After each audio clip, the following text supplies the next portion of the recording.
sixth day of ATAL sponsored online 6 days faculty development program on fostering brilliance, life skills for women's professional excellence.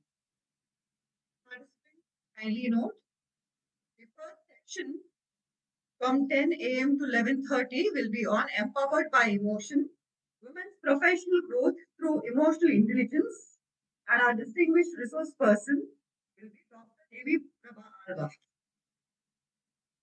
11:30 a.m. to 12:30 p.m. we have online test and feedback. 12:30 to 1 p.m. will be the valedictory session. Now we are starting with the first session. It's my honor and privilege to introduce our distinguished resource person, Dr. Devi Prabha Alva, on this occasion. Dr. Devi Prabha Alva is the committed academician, dynamic trainer, and a passionate change maker with a rich blend of research, training, and outreach experiences. He has successfully executed UGC-sponsored minor research projects titled The Promotion of Transformative Research of Curricular Design of Karnataka, underscoring her interest in integrating education with. Madam holds several prestigious certifications, including National Trainer certified by MPSC, aligned with National Skill Qualification Framework. She is a certified course trainer by ISTD New Delhi and a national business trainer by Bosch India Limited, specializing in attitude and behavior development of nation building. Her engagement with academic ecosystem is massive. Madam has served as a technical session moderator. He has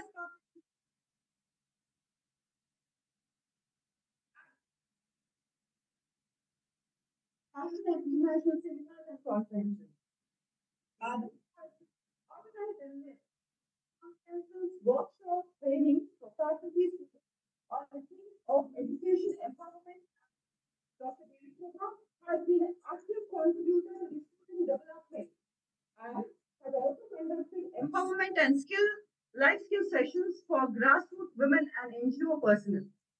Madam has delivered faculty development programs at institutions including Bangalore, Goa, MIT Manipal on teaching methodologies and social entrepreneurship. Madam has been actively involved in community engagement, delivering empowerment talks for youth and women, All India Radio Bangalore. She has Madam has conducted podcast revivals at Bangalore in collaboration with Konkan Railway Corporation Limited. Madam has taken a key and active role within the college too. Madam's professional engagement is beyond college. She has been a member of doctoral advisory committee, Manipal and ITE University, member of Board of Studies, St. Aloysius deemed to be universities, and many others to her credits. Madam has been a life member of Indian Society for Training and Development, Manipal and Udupi chapter. She also has been a life member of Mangalore University Commerce Association and a former member of JCI Bangalore. Currently, Dr. Devi Prabha Alva serves as an associate professor of commerce, former head of the Department of Commerce, former Dean of Commerce and Management, St. Aloysius Autonomous, Bangalore, Karnataka.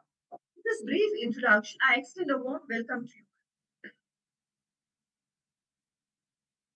My words of welcome is also extended to all the participants. Now I request our resource person to address our participants. Over to you, ma'am.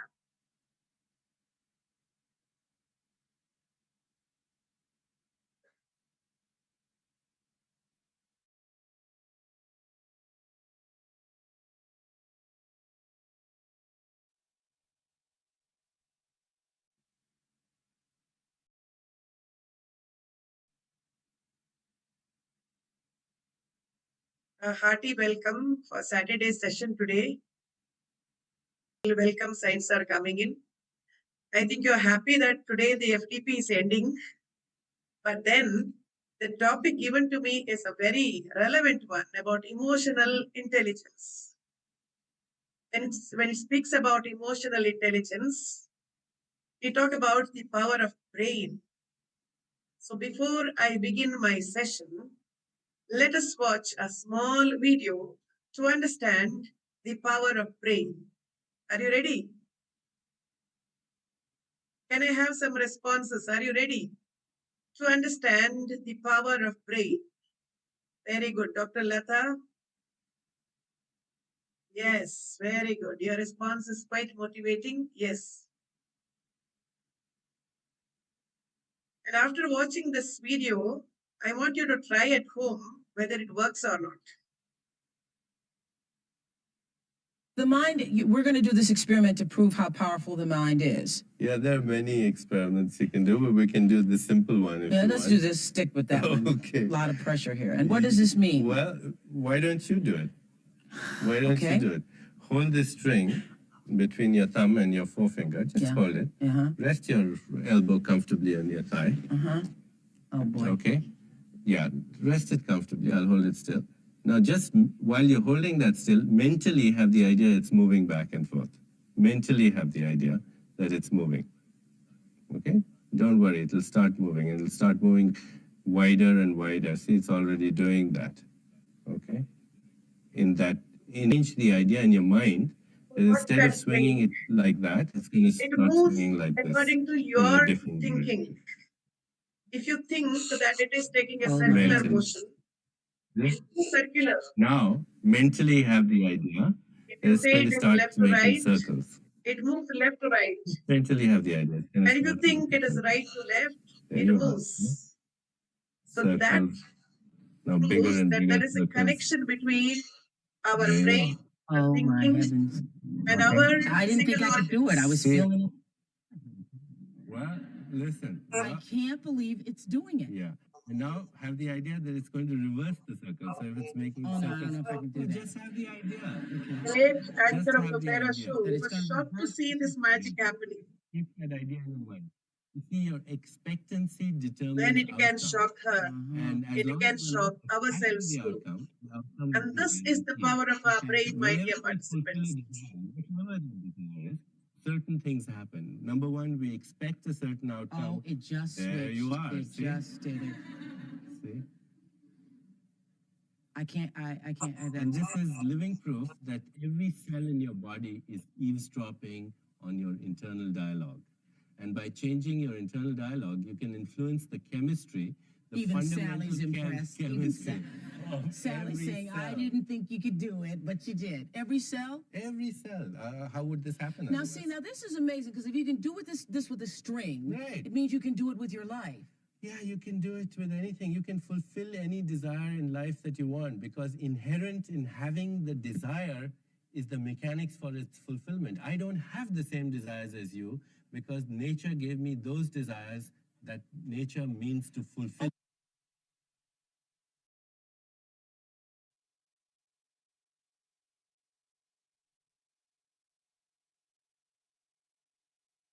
I'm getting the response as we must always think positive. Is it possible to think always positive? Our circumstances are such that sometimes that pressurizes us going beyond thinking positive, isn't it? But then it is in us, within us, the power to convert the negative thinking into positive. So I will share the PPT now. When you are able to watch the PPT, you must let me know.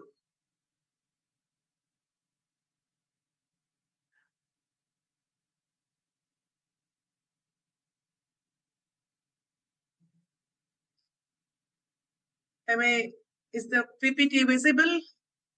Yes. So once again, a warm welcome to the AICTE sponsored 6 days online FDP on fostering brilliance life skills for women's professional excellence.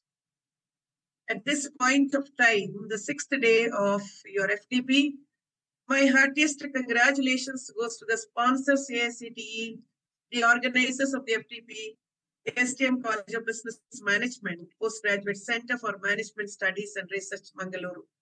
Let us give them a huge round of applause for their hard work efforts.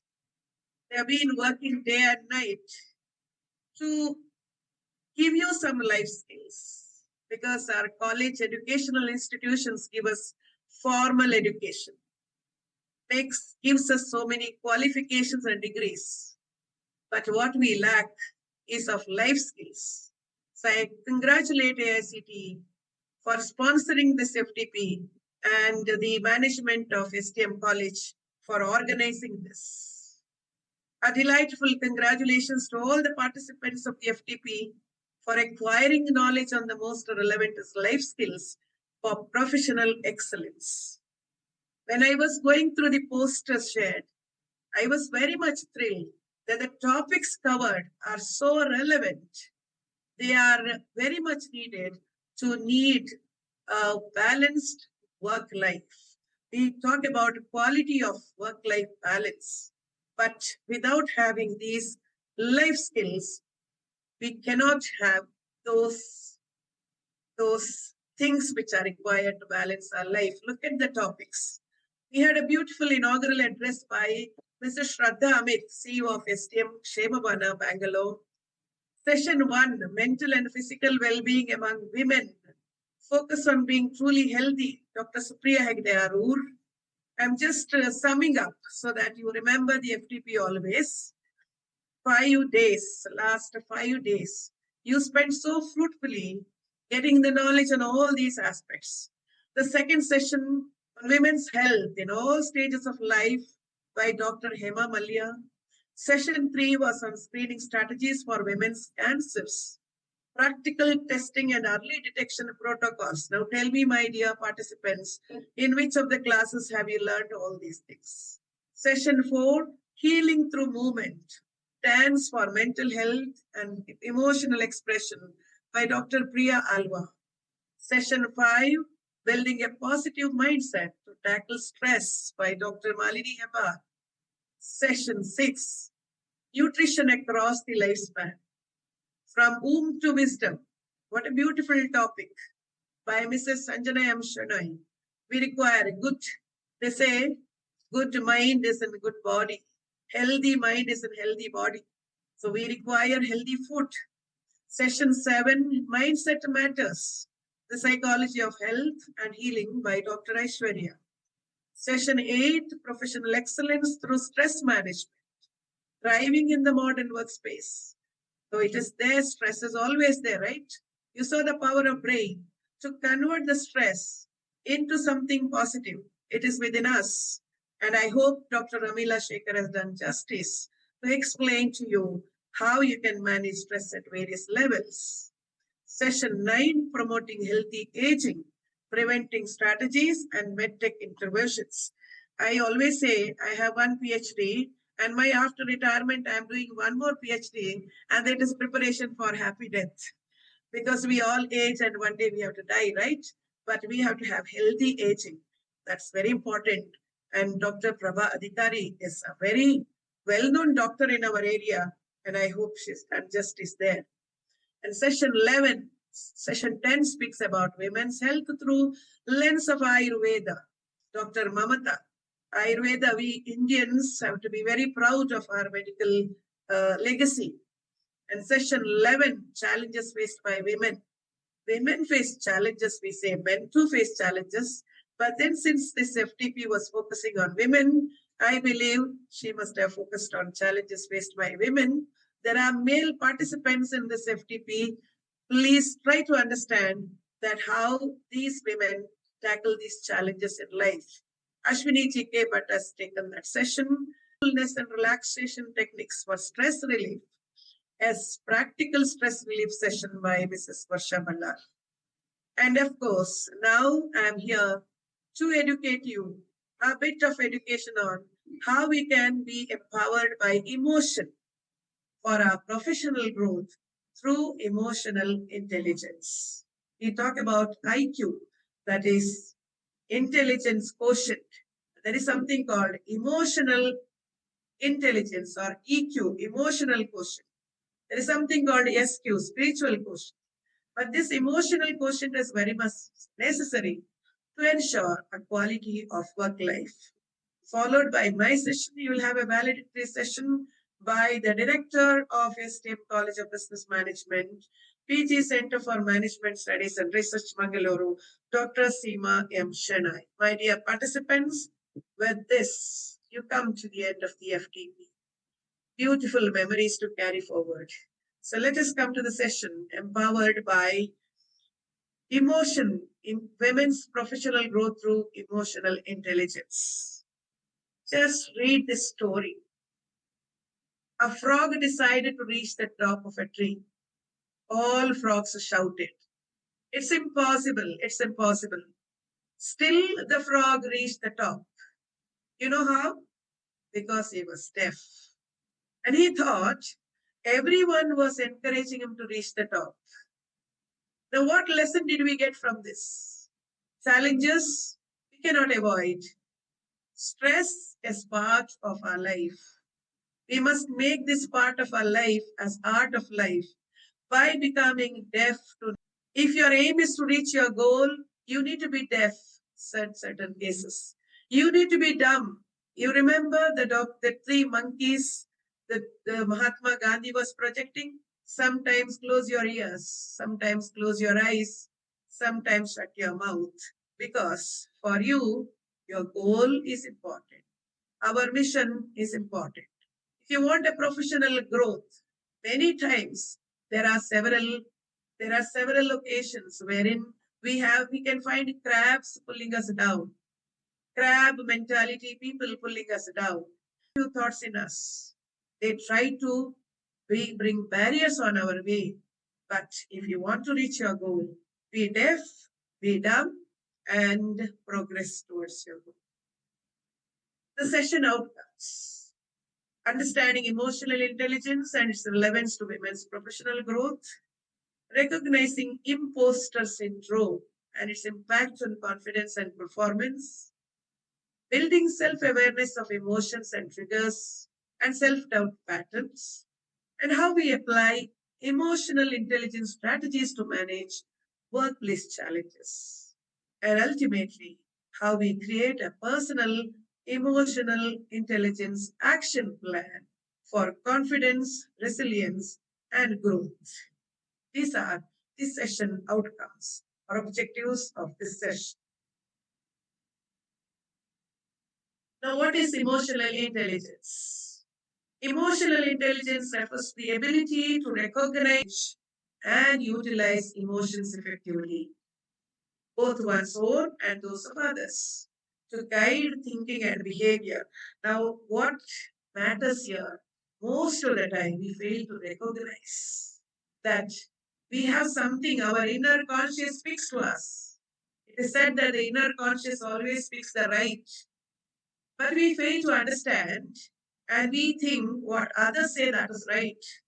We need to recognize that we have the ability to decide what is right and what is wrong, and then manage and utilize our emotions effectively. In that case, we can say we have balanced our emotional intelligence. Unlike cognitive intelligence, emotional intelligence emphasizes emotional awareness and relational competence, which are crucial in leadership and professional settings. I have not taken your introduction, but I am sure you are in one or the other profession and you must be taking leadership in several locations. In that case, striking a balance between IQ, intelligent quotient, what you have through your qualifications and experience, and emotional intelligence plays a very significant role. Emotional intelligence is the inner operating system for professional success. And let me tell you who evolved these emotional intelligence quotient. Salvoy and Mayer in 1990 introduced emotional intelligence as a cognitive emotional ability. Goldman in 1995 popularized emotional intelligence as a workplace and leadership competence. Later in 1997, Bar-On emphasized emotional and social competencies contributing to well-being. So from emotional intelligence, it has come to our well-being. The transmission has taken place. Now it is up to us to understand, recognize, and manage our emotional. How it is relevant for us, the women professionals. You understand that emotional labor, there is some concept called emotional labor. Women often perform significant emotional labor. You must see majority of the women are as teachers, as doctors, as air hostesses, as nurses. But we will find very few as MPs, chief ministers, prime ministers. We must be very proud that in India we have a president, a woman president. But very few women have a president, a woman president.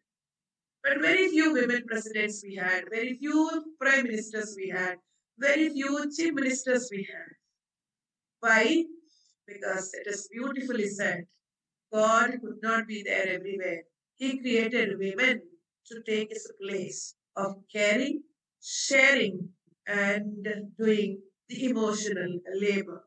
Emotional labor means the effort involved in managing emotions to meet organizational expectations, often disproportionately expected from women.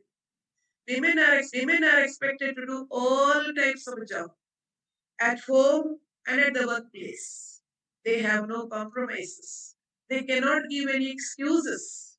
That is called emotional labor. We don't understand that we have done this. You see so many working mothers. They do work at home and they do work at office. When they do work at home, they're not paid. For the work at office, they are paid. But do they complain? Never, because they understand that it is part of their life. That is called emotional labor. They have certain expectations to fulfill. As a daughter, the mother expects something from the daughter. As a daughter-in-law, the mother-in-law expects something from her. As a wife, she is expected to fulfill the expectations of her husband. And then as a mother, the children, she cannot compromise any of these roles, though she is a professional woman. Therefore, we say women are often taught to be perfect, not powerful. Therefore, they are not given the powerful positions because they have to be perfect. They can't make mistakes. I hope you agree with me. Are you with me? Do you agree with me? Early morning, if she fails to fast, everything goes haywire, right? And when she goes to her class to take up her lessons, if she forgets certain aspects, there again people will point a finger at her and saying that, was it necessary for you to work outside? You are meant to be at home. You don't have to be here. You have to do that labor, it's called emotional labor. But my dear friends, you must understand that women are more powerful than men. That is why the right to deliver is given to women than men. If men disagree with me, you can question. Research indicates that emotional intelligence accounts for up to 80 to 90% of competencies. In all jobs, when it comes to career advancement or leadership effectiveness or relationship quality or stress management, it is not the IQ, but the emotional intelligence is taken into consideration. In contemporary organizations, academic institutions, emotional intelligence is viewed as a core employability and leadership skill. If somebody has to be given promotion, the quality of the work what they do or the quantity of the work what they do, but the emotional capacity which they carry out throughout their job. How they balance the emotional quotient, how they carry everyone together with them. On the basis of that, they are considered for career advancements. Therefore, emotional intelligence plays a very significant role for our professional success. Let us try to understand what is this emotional intelligence in detail. There are 5 important components for emotional intelligence. Number 1, self-awareness. Number 2, self-regulation. Number 3, motivation. Number 4, empathy. And number 5, social skills. Let us try to see each one of them in detail and how it affects our daily life. Self-awareness is the ability to recognize one's emotions, triggers, strengths, limitations, and their impact on others. For example, let's say morning when you come to work, you drive, and one two-wheeler person crosses your way. Suddenly you press the brake and your emotion triggers. And sometimes what happens? You shout at that person, you scream at that person. Or you may think, no, this is not the time to do that. I have to get back to my workplace. I can't create a scene here. And you just control your emotions and come to workplace. See, everywhere the emotions are bigger. It's everywhere. When you start moving towards your classroom, suddenly one student comes and expresses his difficulties, that he did not pay the fees and he asks you to help. What do you do at that time? Emotions, controlling the, you have to take a decision. Should I stop here and help that child? Or should I move towards my class? So this kind of balancing emotion is there at every stage, right? This kind of balancing emotions helps women to articulate confidence without guilt. You get that confidence that you have not compromised your emotions. It enables conscious response rather than emotional reaction. I gave an example of reacting to that guy who crossed your way while driving. You should have reacted. No, you responded, conscious response, said, let me not do this because it is the time of rush. And you can't create that, and you have come out. So that is called conscious response. But can we follow the same tendency everywhere? No. Certain cases, we have to stop and we have to react. So that is called self-awareness. It reduces self-doubt and imposter syndrome in leadership roles. Self-doubt is always there in every one of us, irrespective of our gender. But how we balance that self-doubt into self-trust is a question mark. Let me give an example in academic context here. A faculty member recognizing anxiety before presenting in academic forums and consciously reframing it as preparedness rather than fear. Most of the time, when you have to present a paper in conferences or seminars, you feel nervous, right? It happens to everyone. We have that. But then, if you think that it is your fear, then it is a negative thought. If you take it as, no, I'm preparing for my presentation. I'm building confidence for my preparedness for my presentation, then you convert the negative thought into a positive thought that builds confidence. What is self-regulation? It is the ability to manage disruptive emotions, maintain composure, and adapt to changing situations. If you regulate your feelings, if you are able to regulate your feelings, it can prevent emotional burnouts. It can enable assertive communication, not aggressive communication. It can enhance professionalism during conflict and stress. Those who are in academics, regulating our emotions is very, very crucial because We meet students of different background. We meet students from different caliber. We have students of different state of mind.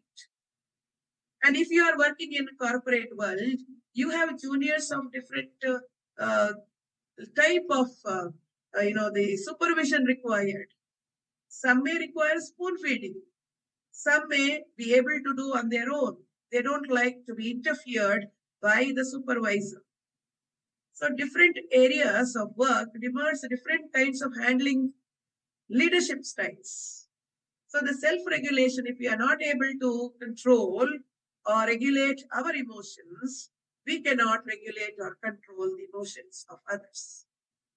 Let us take insight here.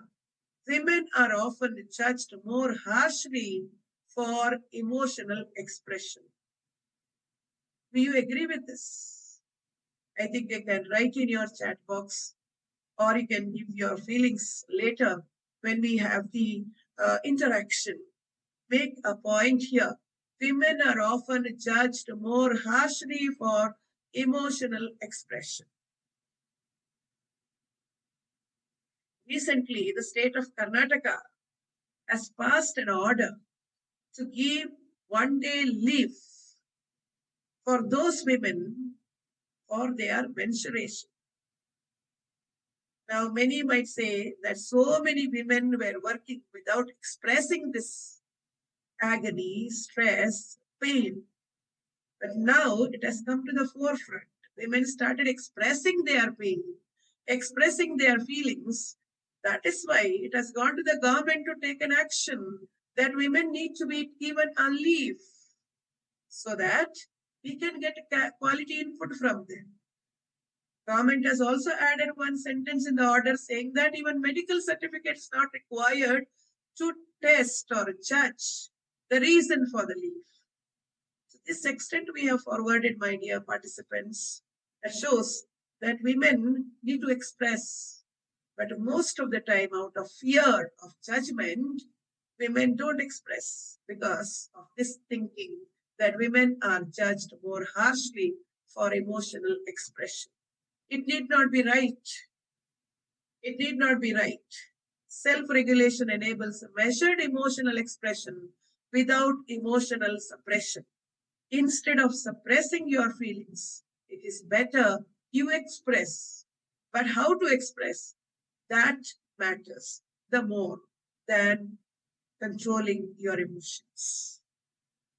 Motivation is very much required for emotional intelligence. Motivation from within and motivation from out. Both are required. It is an internal drive to pursue goals with passion, perseverance, and optimism beyond external rewards. The motivation helps women or men to sustain long-term career engagement. When you think of giving up, if someone holds your hand and says that, yes, you can do it, continue the work. That motivates you to perform better and continue in that work. It encourages lifelong learning. It builds resilience against institutional barriers. This motivation can come from our children, it can come from our spouse, it can come from our colleagues, it can come from our employers, it can come from your principal or the management. But motivation is a crucial input for emotional intelligence. When you feel that someone is down, go to him, go to her, and find whether they require an emotional support to build that confidence. Let us even try to understand those women who have pursued research, doctoral research, those women who have taken up positions of leadership like a vice chancellor, an MP, a minister, MLA, or maybe at small level, a panchayat, the president. For these women, there was motivation from behind, from their family or at workplace. This motivation gives them extra support, extra power to move forward for their professional growth despite delayed recognition. Many times they may find that they are not recognized. But when they are motivated a bit, they go forward. That is why I give you the story of the frog. The frog climbed the tree. Frogs are meant to be in water, but it was able to climb the tree which was not its supporting, but still it did it. Why? Because it thought that other frogs were shouting. They are motivating him to go further. They didn't think negative. So when you think positive, you are motivated from within, that pushes you to your vision or your mission or your goal. The fourth element of emotional intelligence is empathy. Empathy is the ability to understand, respond to others' emotions appropriately.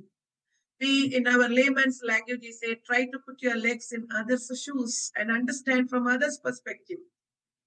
We women or men, if they develop this quality of empathy, the world becomes a beautiful place to live in. What is the professional significance when we develop empathy? It strengthens mentoring relationships. You can be a mentor to anyone to whom you want to lend your helping hand. It enhances inclusive leadership. It improves student or employee engagement and team cohesion. Team, together, everyone achieves more. T-E-A-M. If you develop these letters of the word team, you get a beautiful meaning out of that. T-E-A-M. Together, everyone achieves more, provided we develop the quality of empathy in us. Women often possess a strong empathetical skills. Now here it is a debatable point. You can question this. Are they? Women possess more empathetic skills, but emotional intelligence helps channel empathy strategically rather than emotionally over-investing. We have the empathetical skills because I told you already, God has created mothers in his place for caring and sharing. So when a woman becomes a mother, these empathetic skills are there in her. But then, if she tries to recognize the concept of emotional intelligence in her, she is able to react very beautifully in her role as a mother or an employee or a boss. The last element of emotional intelligence is social skills. It is the ability to manage relationships, influence others, communicate effectively, and resolve conflicts. Now, what are the professional significance of having good or cordial interrelationship skills? It builds a leadership presence. A leader becomes a mentor. A leader becomes a friend here because of his social skills. If women develop social skills that enhances their networking and collaboration, it facilitates negotiation and institutional influence. Social skills can be developed by interacting with the people, by communicating effectively, and by resolving conflicts. Women faculty effectively leading committees, managing interdisciplinary teams, and navigating institutional politics. It's a good example for those women who have developed good social skills. Without social skills, becoming a leader is a challenging task. So social skills is an inevitable skill to be developed to be emotionally intelligent. So the 5 important components we have covered. Now here, I would like to show another video wherein, let us see, we want to be the best always, right? But we cannot be the best. To be the best, what we need to do, let us watch from this video and you can give your response. If they can unmute and speak after this video, I would be very delighted. I want you to be responding to our, watch this video and respond. Stop sharing.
You saw the we saw the small video. Yes. Now, can you unmute yourself? Are they allowed to unmute? Can you unmute yourself and speak? What did you understand from this small clipping? Hello, Yes, ma'am. ma'am. Can Ma'am, anyone this is Uma speak? Maheshwari. Good morning, ma'am. Participants are also, yes. Yes, myself, Dr. Karuna Zadho. Thanks a lot for showing this very nice video. We really follow the same thing in our personal life as too. Like we look at the external, and that's the main reason for our unhappiness and the satisfaction, why we are not satisfied throughout the life. Because every time we mostly copycat, we are looking the external thing and not in inner peace. So you have given, you have shown through this video a very nice gesture, like how the people, they are behind the materialistic thing. They are more into the looking the outer image, and they less bother about what exactly they want for a peace, for inner happiness. We forgetting everything, and everyone is behind the competition, and we forget like what exactly we are competing with. So thank you a lot for showing this enlightening video for us. Thank you, madam. Thank you. It is a beautiful interaction. Can anyone else? Hello, ma'am. Myself, Dr. Fatisha from FDP College, Rajasthan.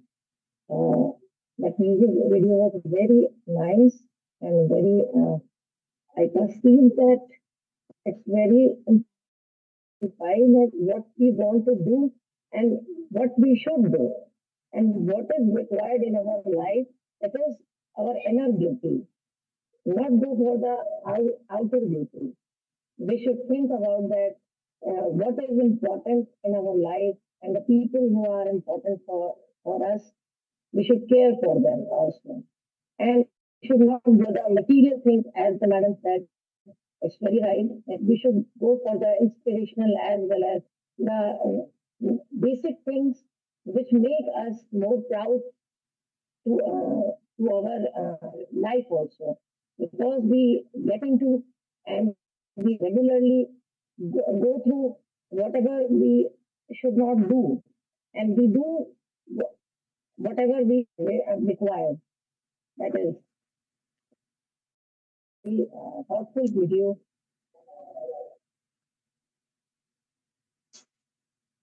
Thank you, ma'am, for this beautiful interaction. The response was really great. Can I give a chance to somebody Good morning, else? ma'am. Because Good what morning, happens ma'am. is Good when you morning, ma'am. express, Good morning, ma'am. you bring your emotions out. Yes, Yeah. ma'am. All Very the good morning, ma'am. respondents, when they were sharing, they were trying to tell us what is going on inside. I am not there to judge here. It is our individual emotional intelligence speaks the truth. So what comes It's a out very, from our very mouth, good morning, ma'am. This is Maithili it's from what we feel. nice video, ma'am. And Can anyone else, one more person, share? very good morning, ma'am. This is Maithili from SRM. Very happiest video which everyone should watch. Actually, in my perspective, the video says that our life is in our hand. So, which means actually, life, as you said, life is a coffee. Other things are all cups. So, including all the other characters and the situations and the perspectives, materials, all which involved in our life, which decides as of now our happiness are all not real.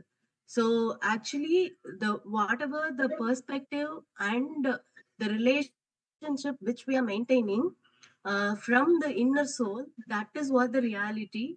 That's what I could able to understand from the video.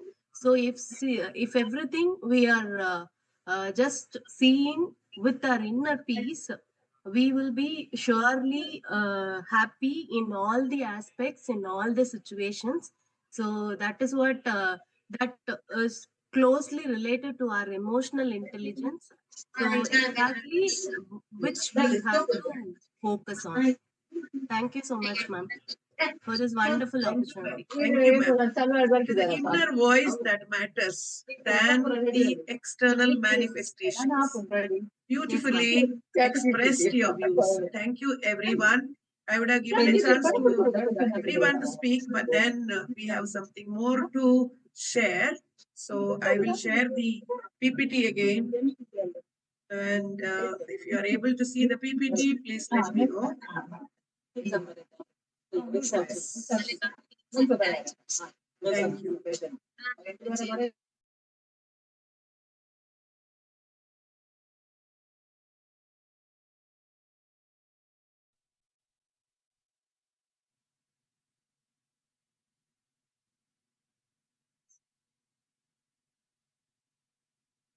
Emotional intelligence can be developed through, this is for you to certain tips. Before that, I would like to add on this.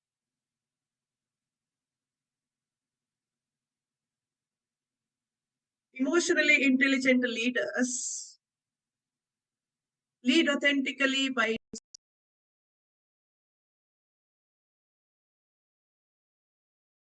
foster psychologically safe environments, handle resistance with emotional maturity, handle criticism constructively, balance authority with approachability, navigate bias and stereotypes, build influence without positional power, and balance assertiveness with empathy. These are all the blessings which women get when they are emotionally intelligent. So, if you want to be a leader, you have to cultivate the concept of developing emotional intelligence. Then you can balance assertiveness with empathy. How to develop emotional intelligence? The four suggestions, if I have to give, is a reflective journaling. You can maintain a journal and you can write your strengths, your weaknesses, and your success stories as also failures. And this journal will reflect you. It is not that the cups, the design of the cup, it is not the design of the journal what matters. What you write in that journal that matters. That serves as an eye opener. It gives you a feedback mechanism because whenever someone, getting feedback, people are reluctant. People are scared of getting feedbacks. They say, what if? Women normally think of what if he says negative about. What if they complain? What if they criticize? What if they compare? We all think of C's, comparison, criticism, or complaining, all these C's. Instead, let us develop a approach. Let us try to think of adaptability. Let us try to think of appreciating. Let us try to think of approachability. All these A's, if we develop instead of C's, we will always welcome feedback. And that is good. And you can take coaching and mentoring and mindful practices. You had a session on mindful practice that helps you to develop emotional intelligence. Reflective teaching and emotionally intelligent mentoring enhance both faculty effectiveness and student outcomes. If the teacher is intelligent but not emotionally balanced, then that teacher cannot get good out of the students.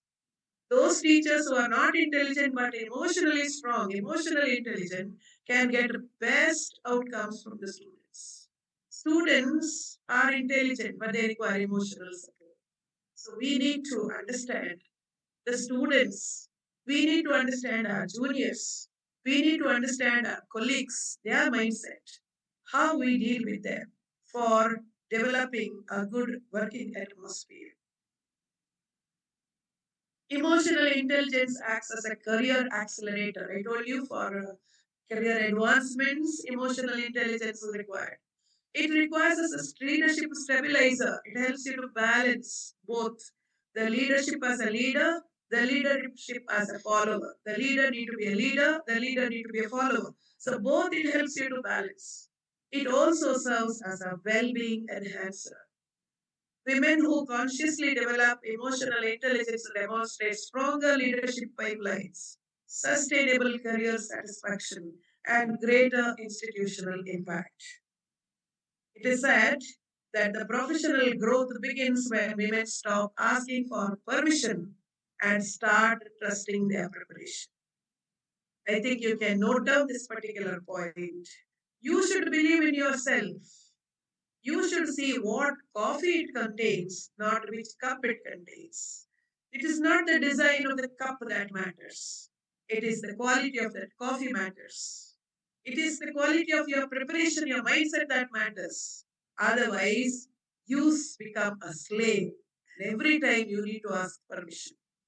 So if you need professional growth in your area, you develop, you have confidence, on your preparation and your self-trust, not on self-doubt. Now, I would like to ask the audience one question. Have you heard about imposter syndrome? Have you heard about imposter syndrome? Can I have an answer? Yes or no? You can write in the chat. You can write in the chat. Let me see the chat. Have you heard about imposter syndrome?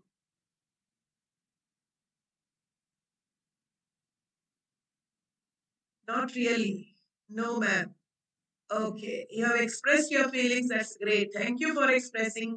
Since you said no, you have the curiosity to learn that, right? As I was preparing for this session, I came across a beautiful thought. It is called imposter syndrome.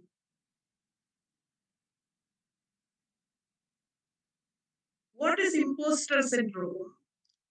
Imposter syndrome refers to a psychological pattern in which capable, accomplished individuals doubt their abilities and fear being exposed as a fraud despite objective evidence of competence, success, and achievements. Please read it again. It is very much necessary because most of us, including myself, we doubt our abilities.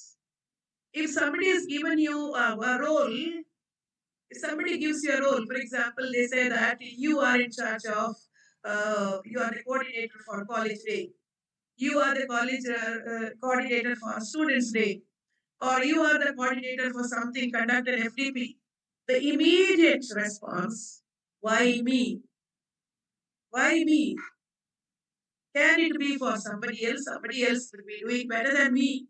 Why did they choose me? The negative, the doubting. We fear, FEAR, face everything and run away. This is our natural tendency. Every one of us has. Immediate response is no. Even today, my voice is down. I was sharing my doubt, self-doubt with the coordinator, Harshita ma'am, that ma'am, my voice is not there. How do I? She gave me that motivation, ma'am, you can do it. For the last 2 days, she kept on inquiring and said, ma'am, you can do it. See that motivation, one of the elements of emotional intelligence worked in me. And that is the reason why I'm there before you. I'm putting my own example. We have that self-doubt. Am I possible to do it? Suppose I'm sounding very weird. Then what the participants may think about me? Can I suggest someone else who can do better than me? These were the doubts I had in my mind. But then I thought, yes, I am suffering from imposter syndrome.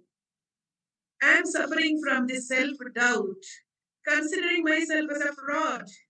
I am calling myself as a fraud, and I believe in the competence and the success of others. Let us give the credit to the person who introduced this concept, Clans and Ibis. Clans and Ibis in the year 1978. They observed that predominantly among high achieving women, this imposter syndrome is common. Imposter syndrome is predominantly common among the high achieving women. It's not for those who are in the lower strata. They don't have to think. Those who are in the leadership positions, those who have to think, those who have to decide for others, they suffer from this imposter syndrome, he says. And later, they found out that it affects all genders. Even men suffer from this. So we need to understand what is this imposter syndrome and how to combat this imposter syndrome.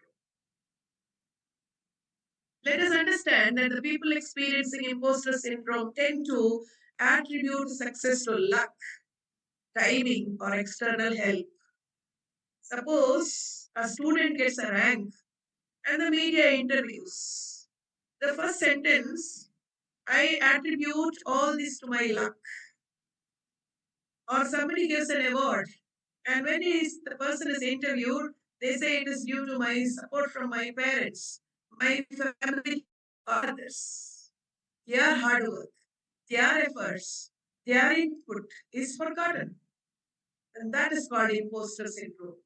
All of us suffer from that. We try to forget the coffee in our cup. We try to look at others, what others are doing, what others are saying, what others are manifesting. That looks nice for us than what is within us. Those who suffer from imposter syndrome believe they are not truly deserving for their position.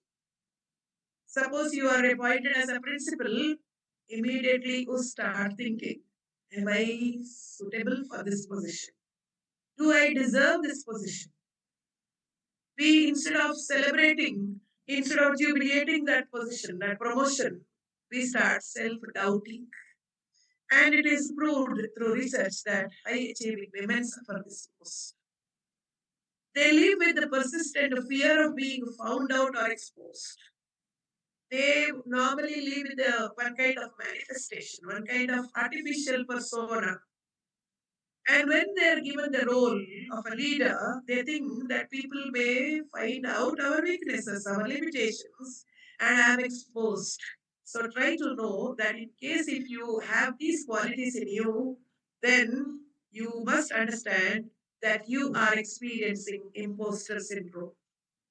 If you attribute success to luck, or your good time, or external help, or if you believe that you don't truly deserve that position, or if you live with the persistent fear of being found out or exposed, then understand that these are the symptoms of imposter syndrome.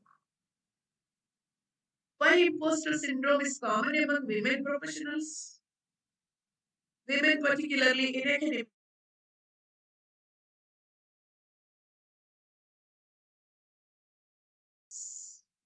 gender stereotypes. They have to compete with the other gender. Other parts are doing better than them.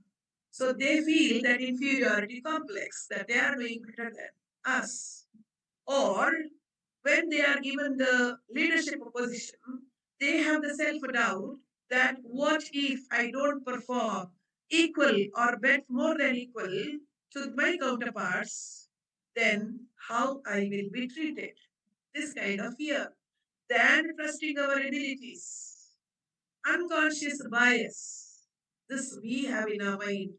I told you power of brain initially, that video you saw. We start thinking backward and our mind moves backward. If you think forward, your mind moves forward, isn't it? And perfectionist expectations. Women normally want everything to be perfect. You might have seen in movies and reels and all that. Women complaining men that you don't keep your bath towel properly here. You don't clean the uh, dining table. You don't do this. You don't do that. Women normally complain others that you are not doing because we expect perfectionism. That perfectionist expectation make us suffer from imposter syndrome. And then underrepresentation in senior positions. Most of the time, women are not given. If you consider the bank jobs, how many are there in AGM or GM positions? Most of the women are given promotion up to more level. They're not given those because they think that you won't be able to recover the loan given. You need to be rude. You cannot. You cannot get the work done. So underrepresentation in senior positions also one of the reasons for imposter syndrome. Social conditioning to undervalue achievements. When woman achieves something, the credit is given to her husband because they say there is a saying, every man there is a woman. That is only a saying. But if at all a woman's successor for workplace on time because my husband is there to drop me for workplace.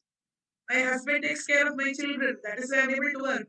I'm able to attend meetings and things that somebody else is doing at home. My mother is doing work at home. My mother-in-law is taking care of my children. So we try to give credit to others than taking the credit to ourselves because we are conditioned like that. We are conditioned to undervalue our achievements. As a result, emotional self doubt persists even alongside competence, making EI, emotional quotient, a critical tool to counter it. So the suggestion for tackling imposter syndrome is developing emotional intelligence. Competent women also doubt. I think recently we all rejoiced Indian cricket team winning the battle, right? When the men team won, you saw the ground. Only the men cricket players were there in the ground and they were rejoicing the victory. But when women team was announced, you saw their family members, including their husband, their children, everyone was there in the ground taking a part in their story. Women were very happy to see them. They were hugging. Because women, even in so many interviews I saw, that behind the success of these girls who won the cricket match, the sacrifice of their parents, the sacrifice of their life partners, the sacrifice of their family members were very, very crucial. And that is one of the reasons why women develop imposter syndrome. Let us try to understand very quickly what are the key characteristics of imposter syndrome, because I think this is an inevitable aspect for all us women who want professional growth. Those who suffer from imposter syndrome have got persistent self doubt, constant questioning of one's competences. For example, a senior faculty member doubts her ability to chair a conference despite years of teaching, publications, and recognition. When a role is given to chair a conference, immediately the self doubt. Am I capable? Is it possible? She will ask at least 4 or 5 colleagues. Is it possible? And if they say, show a thumb like this, yes, you can do it, then she believes in her competence. Self doubt is one of the hindrances for emotional intelligence. Fear of being exposed. I believe that others will eventually discover one's inadequacy. They will come to know. So far, I was living with a persona, cover on my face. I was not revealing my personal story to anyone. Now, when I am there, I am an HOD, I am a principal, I am the minister, I am in this leadership position. All will come to know my personal stories. All will come to know about my family. All will come to know about what are the difference of opinion we're having. All this. So, fear of being exposed. For example, a newly appointed HOD fears students or colleagues will realize that she is not leadership material. She feels that people may make fun of her, that she is not leadership material. She is good for nothing. So, out of this fear, she rejects this position. This happens to most of us. Now, when I asked you all to speak, only few spoke. Many did not speak. I am not putting you down, but somewhere you have that fear of imposter syndrome that what if I speak, I commit some mistakes? What if I speak, something goes wrong? What when I speak, the mic is down? What something wrong happens? This fear stops from trying something new. Discounting achievements. We have achieved so much, but we don't give credit to that. We discount our achievements, downplaying success by attributing it to luck or someone's help or circumstances. You can say, oh, it is for my children who wanted it. Or you buy a new house, it is for my family. Or if you get a rank, oh, my parents supported it. So this way, we attribute achievements to others. I got the promotion only because there were no better candidates. So, what do you mean by that? I am the best among the worst. What did you do to yourself? You discounted your achievements, put yourself down. That is why, my dear participants of this FTP, don't discount your achievements. Give credit, compliment yourself. Perfectionism. Everywhere we want, a square is a square, a circle is a circle. This kind of perfectionism will not work. Setting unrealistically high standards and equating mistakes with a failure. This is one of the biggest drawbacks of women achievers that stops us from achieving success. A woman researcher feels her paper is not good enough despite positive peer reviews. She feels, not others. She got better positive reviews, but she feels that is not good enough because in her mind, she has set some standards and she has not achieved that standard. So she feels inferior. That is called inferiority complex because of perfectionism. My voice is not perfect today. Am I not presenting? That means I have come out of it. Same thing I am telling you. Problems are there with us. Obstacles around us. Hindrances pull our legs. But then it is our inner spirit, it is our inner confidence, it is in our inner courage that pushes us forward. Overworking to compensate. So this is another feature of those people who suffer from imposter syndrome. Working excessively to avoid being exposed. I'll give an example. A lecturer spends disproportionate hours, means working overtime, preparing lectures to prove she deserves her position. In other words, she is trying to show that I'm working hard. Don't underestimate me. I'm working hard. This is not my real. So there is a controversy between real and real life. We try to project into a real life than showing the real life. So we overwork to compensate being exposed, trying to show others that I'm hardworking, but actually it is not so. Difficulty in accepting praise. If someone praises, for example, you see that when a woman HR is praised for excellent mentoring, the response is anyone would have done the same. This is very common among women. Anyone would have done the same. I didn't do something great. So we undermine our appreciation, discomfort with compliments and external validation. Have you seen that Miss Universe and all these pageants? When she wins the crown, they cry sometimes. Maybe the tears of joy, but sometimes they get a shock. They open it, and maybe sometimes they're trained like to give that pose. I really do not know. Trying to project that anyone would have done the same. I have not done great, or somebody else is doing something great. Why this? If it is your achievement, you should own it. Take the credit for it. Don't be shy. You must accept the praise with full joy and confidence. Comparing oneself with others. Constant comparison leading to feelings of inadequacy. For example, a faculty member feels inferior after seeing peers present confidently despite having equal or better credentials.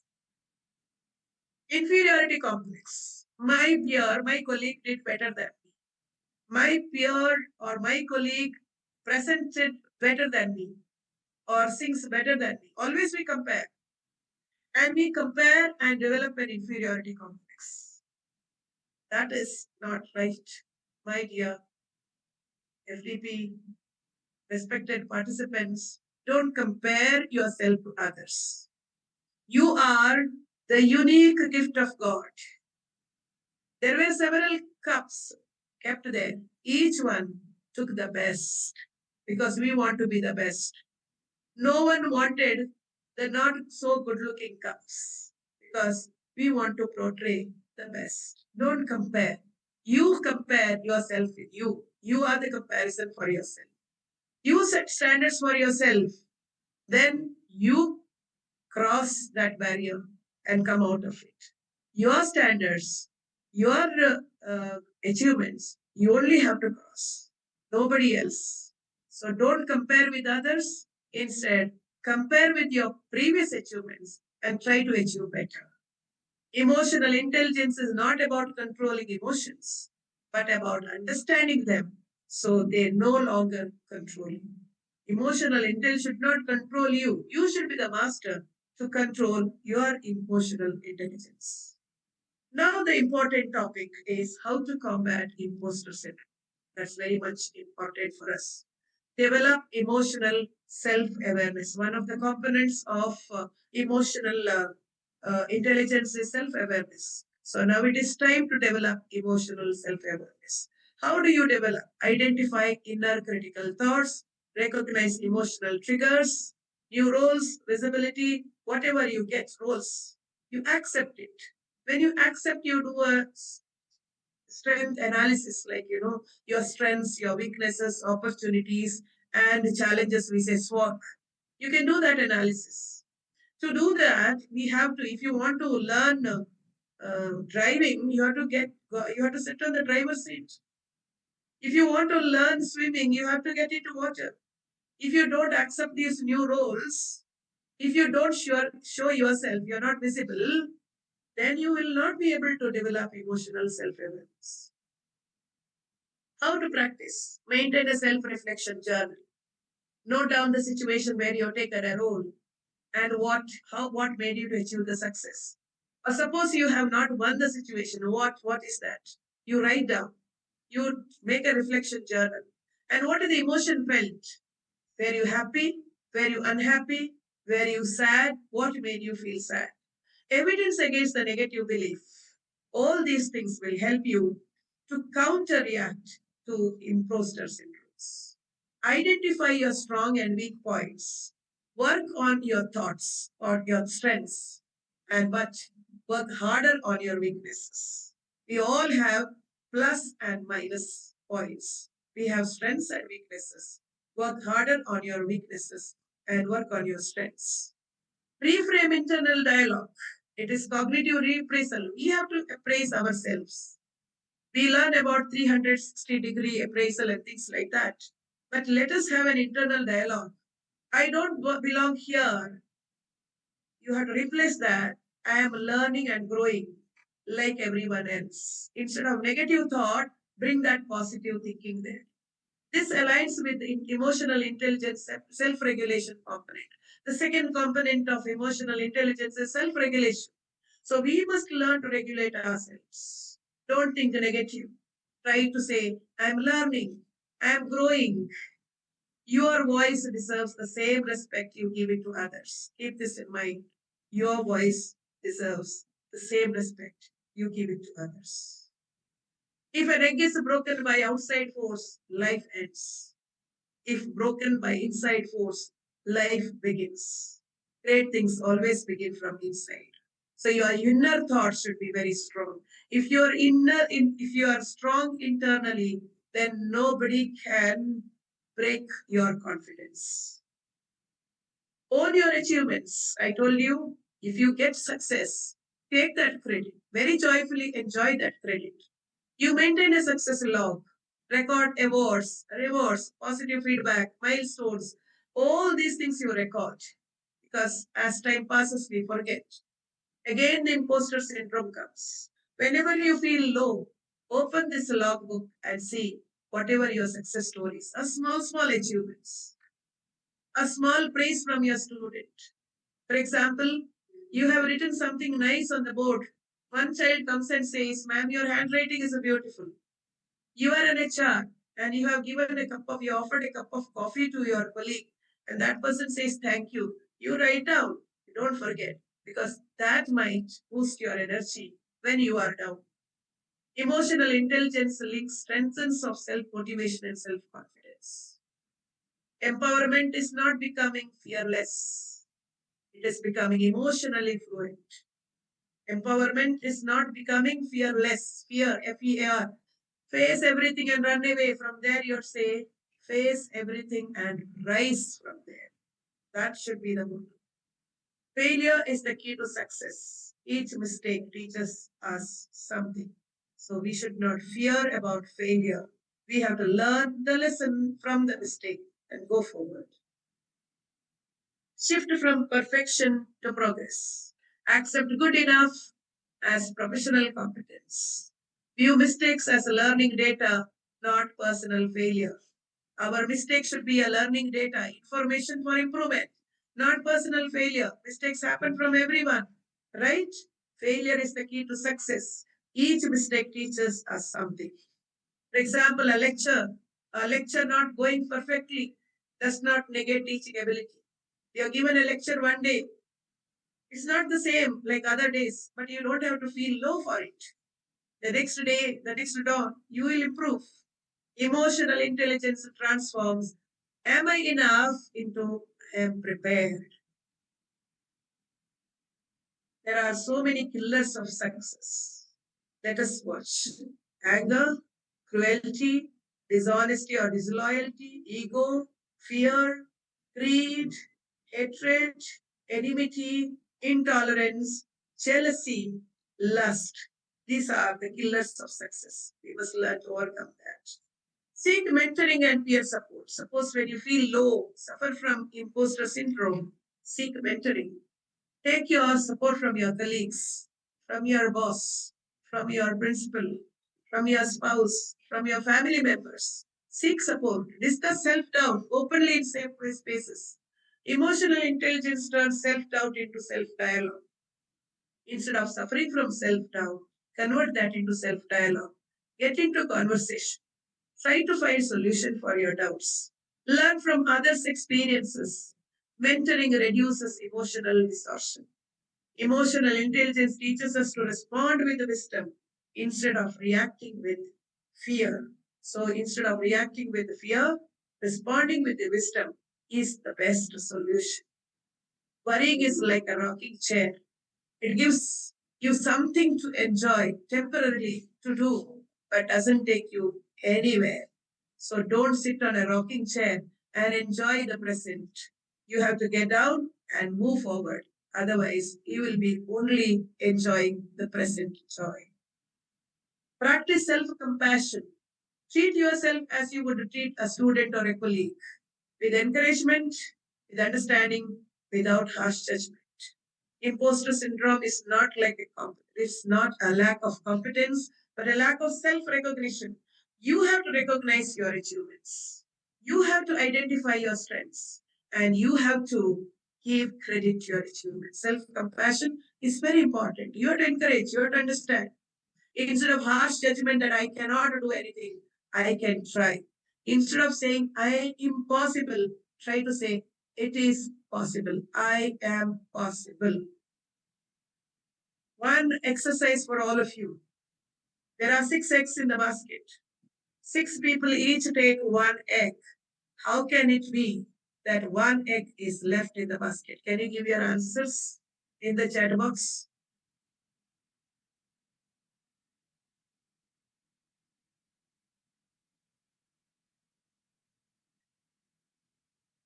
There are 6 eggs in the basket. 6 people each take 1 leg, 1 egg. 1 egg. 6 people, 6 eggs, 6 people take. There are 6 eggs in the basket. 6 people each take 1 egg. How can it be that 1 egg is left in the basket?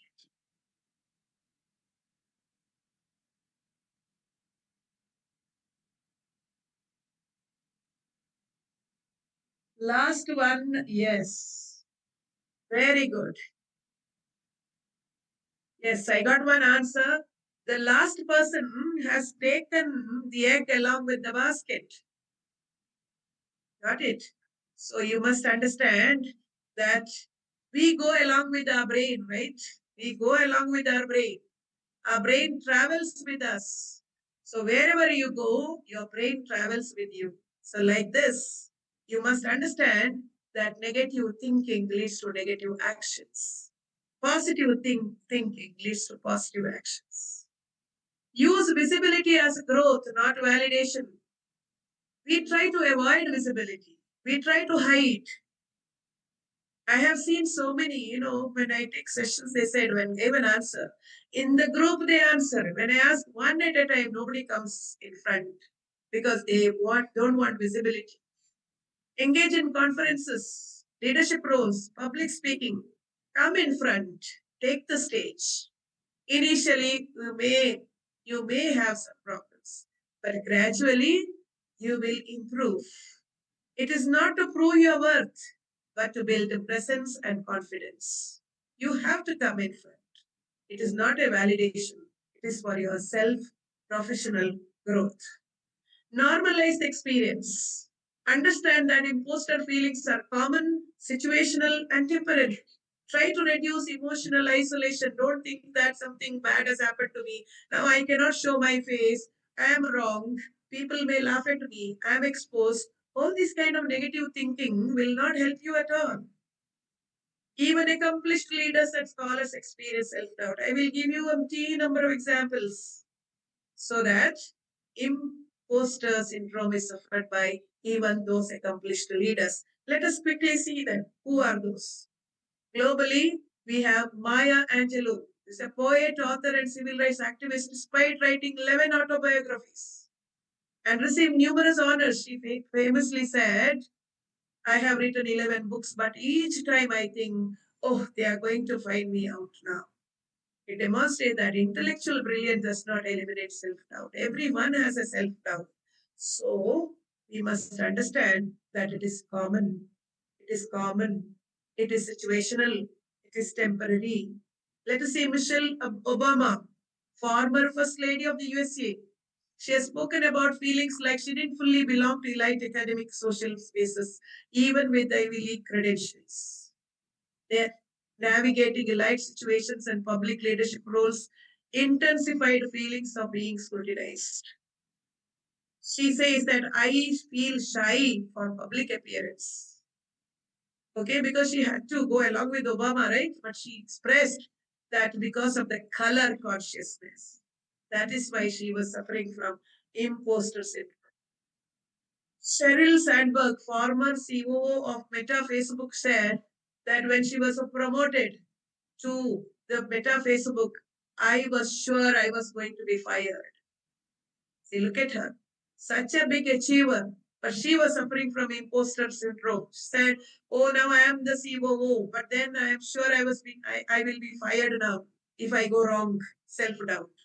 Even corporate leaders at the highest level experience fear of inadequacy during transitions. Serena Williams, you must have heard about her, legendary tennis champion. Even she was suffering from imposter syndrome. She said, when stepping into new roles, when she got married, she was saying, I doubt whether I can carry this new role or not. So the message here is achievement is no one domain. Achievement in one domain does not automatically silence self-doubt in others. You must have been a great achiever, but then you also suffer from a self-doubt. You must have heard about Albert Einstein, a Nobel laureate. He also said himself, I am an involuntary swindler. He felt that, people thinking that he has stolen ideas from others. He felt like that. Self-doubt, believing his work was overvalued. You all think that I've done something great. I have researched something great. I have done nothing. It is an ordinary routine, my research, and I found something new. So he didn't want to take this credit for his achievement. So imposter feelings are not limited to women. They affect even the greatest intellectual minds. Ratan Tata also had a self-doubt and insecurity when he was questioned about his leadership styles initially when some of his business ideas were going wrong. Indra Nooyi, former CEO of PepsiCo, also felt that she did not fit in the senior leadership tables. It highlights imposter feelings among women of color in global leadership roles. She is basically Indian. She felt that inferiority complex when she was attending meetings. Deepika Padukone is an actor and mental health advocate. While primarily speaking about mental health, she said she acknowledged self-doubt despite professional success. So public scrutiny and perfection expectations intensify imposter-like feelings. So the great achievers also suffer from imposter syndromes. Sundar Pichai, CEO of Google, he has spoken about humility, continuous learning, and moments of uncertainty when assuming leadership of Google. The key message here is leadership is about learning, not knowing everything. You need not know everything. Take every role as something new to learn. When you think positive, positive things happen. When you think negative, then the result also comes down accordingly. Dr. Tessie Thomas, she is the missile woman of India. Must have heard about her. India's eminent scientist has spoken about working in male-dominated environments and having to constantly prove credibility. When a woman rises in between, she gets criticism and she has to prove her credibility time and again. And this was expressed by the missile woman of India Dr. Tessie Thomas.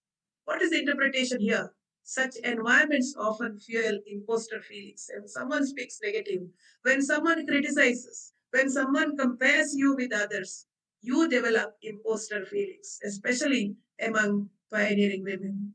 So you must, when people like Maya Angelou, Indra Nooyi, and Ratan Tata can feel like imposters, what we experience is not weakness, it is humanity, it is common, it is temporary, it is human.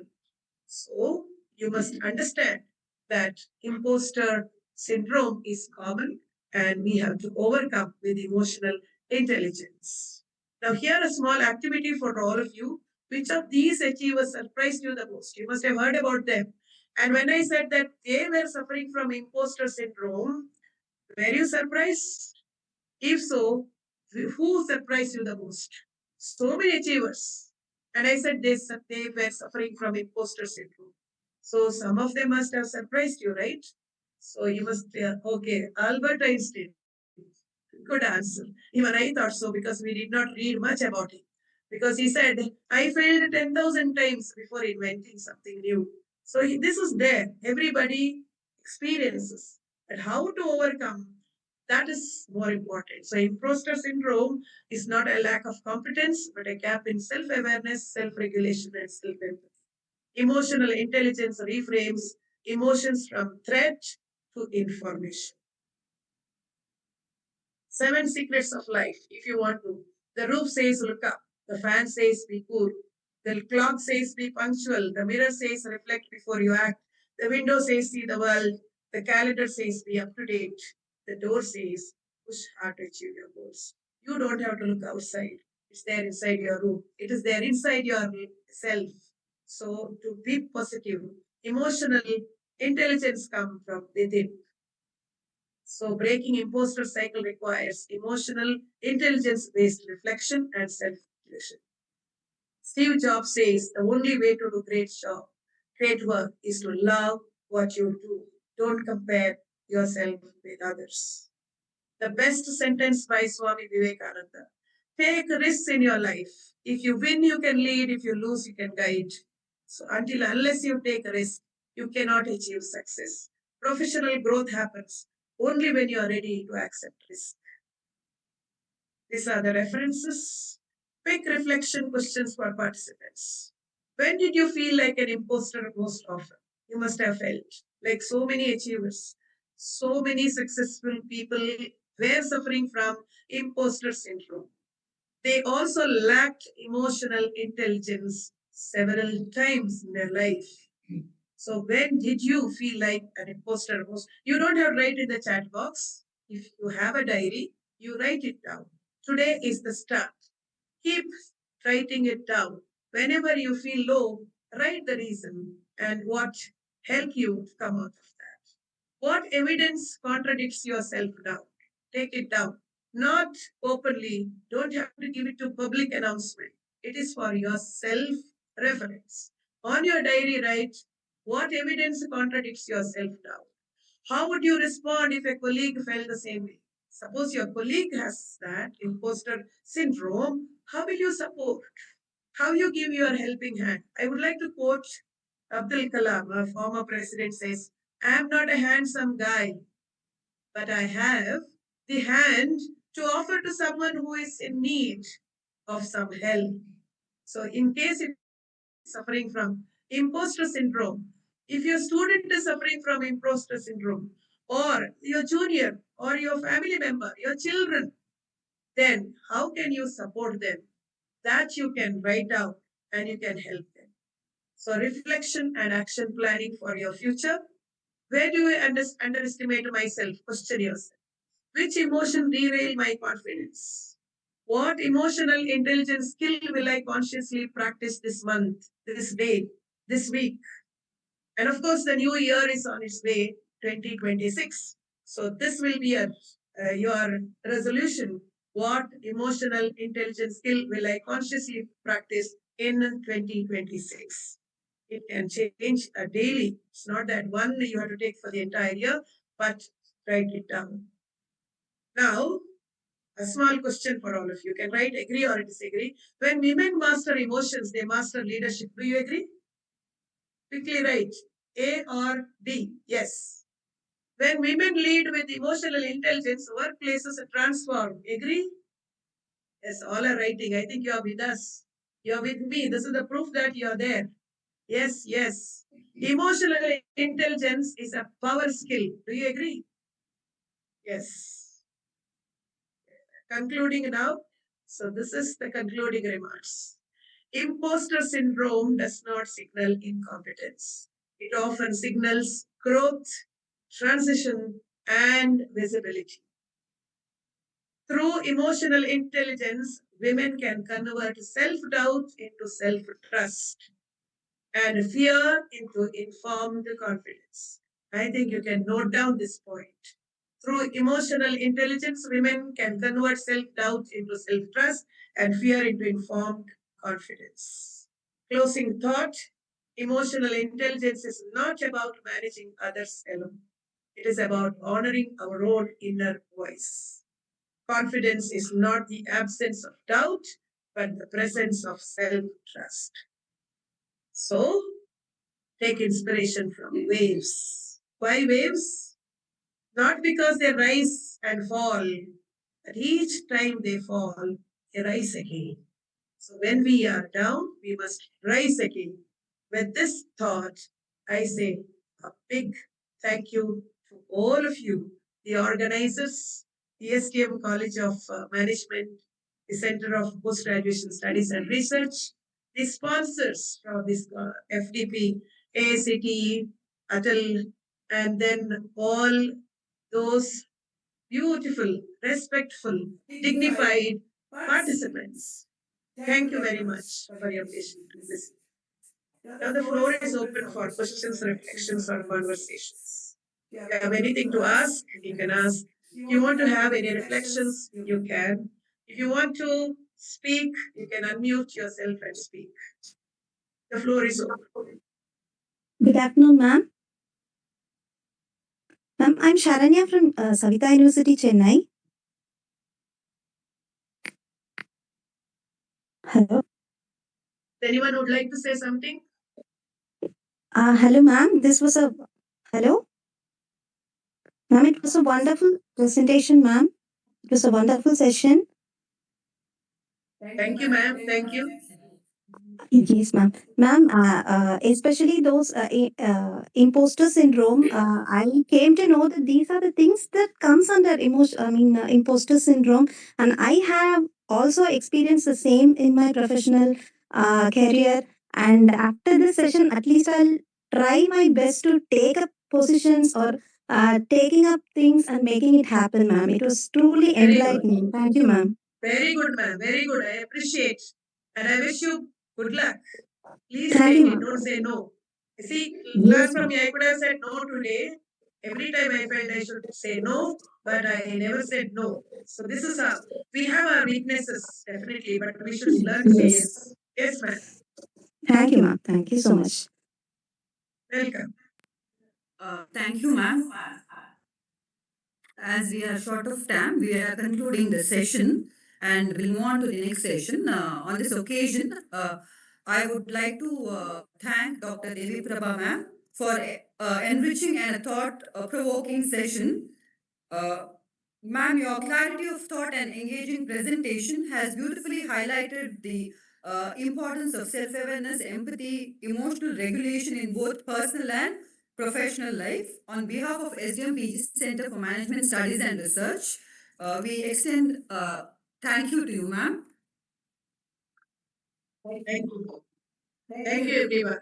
Participants, before we start with the online test, I request you all to on the cameras and give your feedback.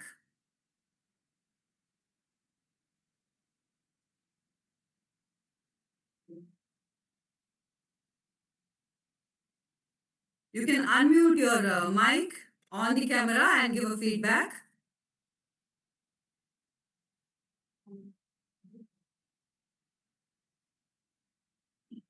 Hello, ma'am. Good afternoon. It is wonderful session, ma'am. Yeah, It was really wonderful. Thank you so much for all the insights that are given. Very, very, very efficient conference. Very efficient FDP. Good morning. Very wonderful, very nice session. Thank Good you. afternoon, ma'am. Very well organized FDP. Congratulations to the team.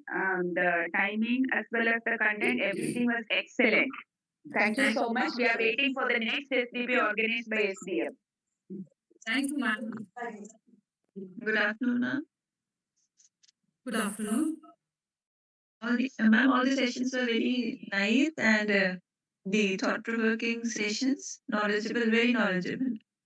Looking forward for more FDPs conducted by the institute. Thank you, ma'am. Thank you, ma'am. Ma'am, good morning, ma'am. The session, all 5 sessions were really good, and happy that because we had so many yoga sessions, practice sessions, which would be very useful for your team, ma'am. Thank you. Good afternoon, ma'am. The sessions were, in fact, wonderful. In fact, the title of FDO itself was so nice, and in fact, it attracted a lot all women employees. I can say, like, I mean, the sessions under that were very good. In fact, it was need of the hour, and it really made us and given a lot of strength for us to go ahead and do the things courageously. Thank you so much. Wonderful sessions were there. Very good afternoon, ma'am.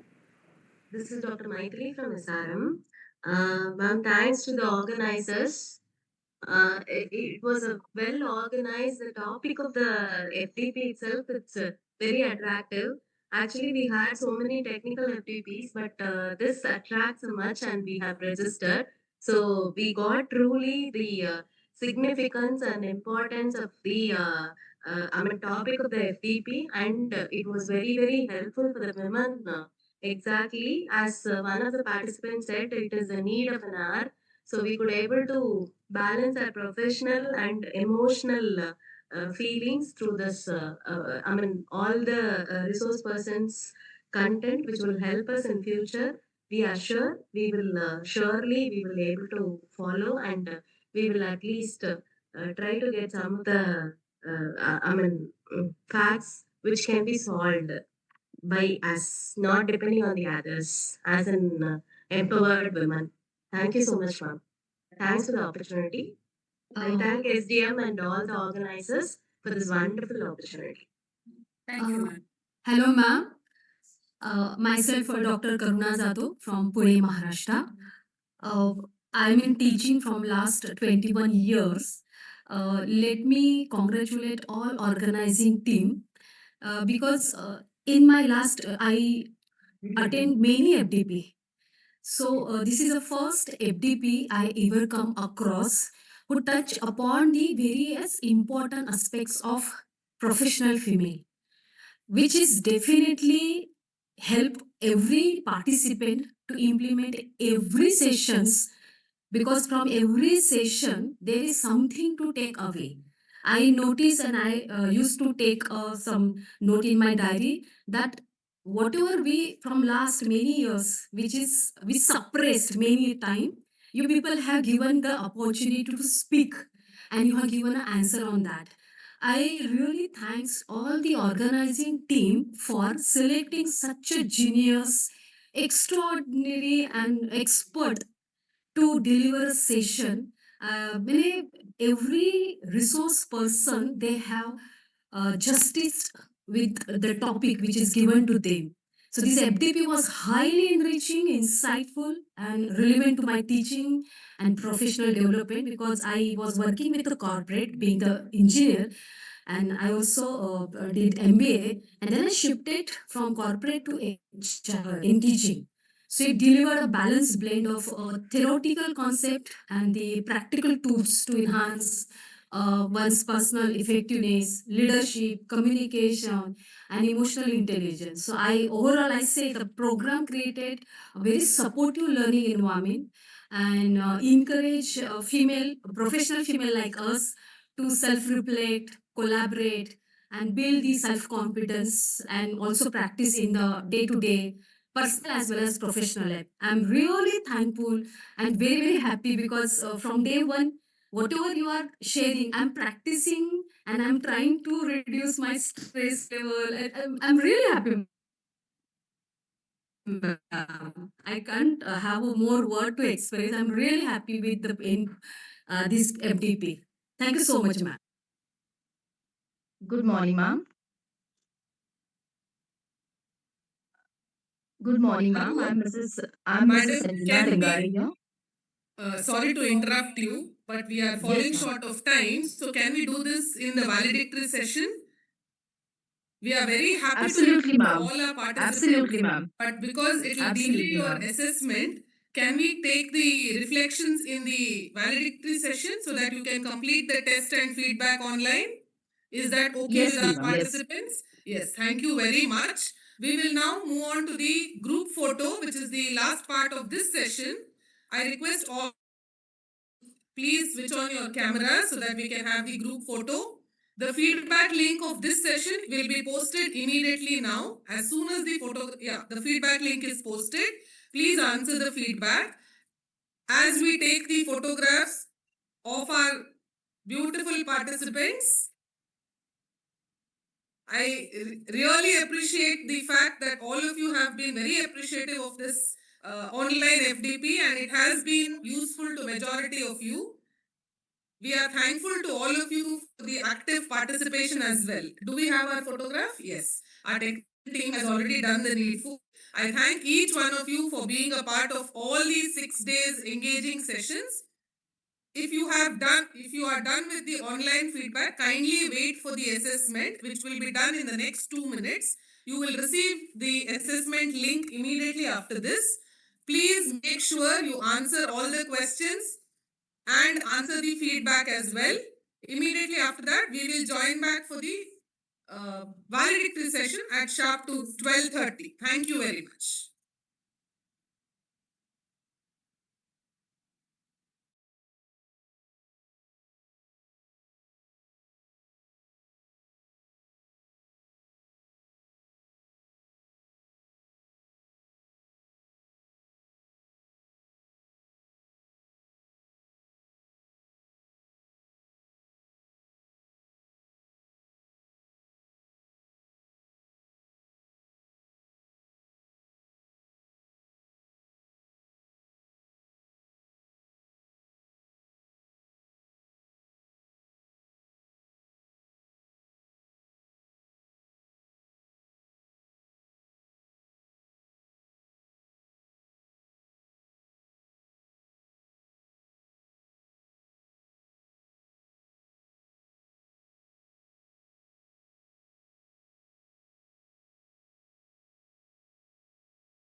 Participants, please note the assessment link has already been shared. So it will be updated in the portal immediately. Please go to the portal and answer the assessment. All the best to all of you.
Thank you.